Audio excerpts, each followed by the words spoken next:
मैं अन्नू कपूर आप सभी महानुभावों का स्वागत करता हूं, वंदन करता हूं, अभिनंदन करता हूं। खुशामदीद एंड वेलकम टू सुहाना सफ़र विद अन्नू कपूर, सिर्फ 92.7 बिग एफएम पर। धन्यवाद मेरे मेहरबान दोस्तों। आज फिर कुछ अफसाने लेकर मैं हाजिर हूं आपकी सेवा में, आपकी शान में ये महफिल सजाने के लिए, हिंदी फिल्मों के सुहाने दौर की यादों को आपके साथ बांटने के लिए। यादों के इसी सिलसिले में आज जो अफसाने लेकर आया हूं उनकी एक झलक आपके सामने पेश कर रहा हूं। आज आपको बताऊंगा गुरुदत्त का एक किस्सा, जिस किस्से से आपको पता चलेगा कि गुरुदत्त संजीदा तो थे ही, मगर उतने ही जिद्दी भी थे। उनकी जिद अक्सर उन्हें मुसीबत में फंसा देती थी। ऐसा ही एक किस्सा आज के शो में।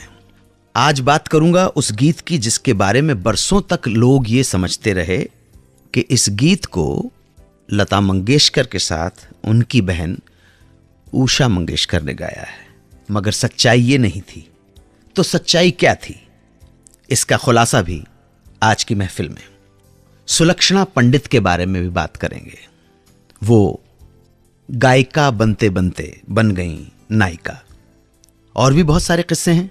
इन किस्सों को सुनने के लिए, नगमों के साथ अपनी रूह को ग़िज़ा पहुंचाने के लिए, तरावट लाने के लिए अपनी जिंदगी में जुड़े रहें और सुनते रहें सुहाना सफर विद अन्नू कपूर, सिर्फ 92.7 बिग एफएम पर। आज सुहाना सफर में सबसे पहला कदम गुरुदत्त का एक किस्सा।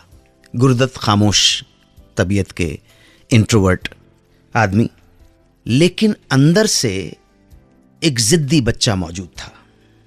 और ये जिद्दी बच्चा मुसीबतें खड़ी कर देता था। एक दिन ऐसी ही एक जिद गुरुदत्त कर बैठे और फंस गए मुसीबत में। ये जिद थी स्कूटर चलाने की, और वो भी अपने घर से स्टूडियो तक अकेले चलाकर लाने की, स्टार होने के बावजूद। अब इस जिद का अंजाम क्या हुआ, मुलाहिजा फरमाइए। बात है उस दिन की जब गुरुदत्त घर से निकले स्टूडियो जाने के लिए, मगर जैसे ही घर के बाहर आए उन्हें दिख गया सामने एक स्कूटर। किसी का होगा, किसी अपने वर्कर का, किसी मुलाजिम का। न जाने उस स्कूटर को देखकर गुरु साहब को क्या सूझी कि उन्होंने अपने मैनेजर से कहा कि वो आज इसी स्कूटर से स्टूडियो जाएंगे। मैनेजर और बाकी लोगों ने समझाया कि भाई ये उचित नहीं है, आप स्टार आदमी हैं, यूं खुलेआम निकलेंगे, भीड़ जमा हो जाएगी, हंगामा खड़ा हो जाएगा, आप ऐसा मत कीजिए। मगर गुरुदत्त कहां मानने वाले थे। जिद पकड़ ली, आज तो इसी स्कूटर से स्टूडियो जाऊंगा और अकेला जाऊंगा।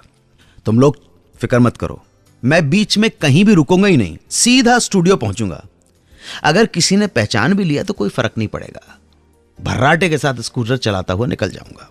और गुरुदत्त चल दिए स्कूटर लेकर।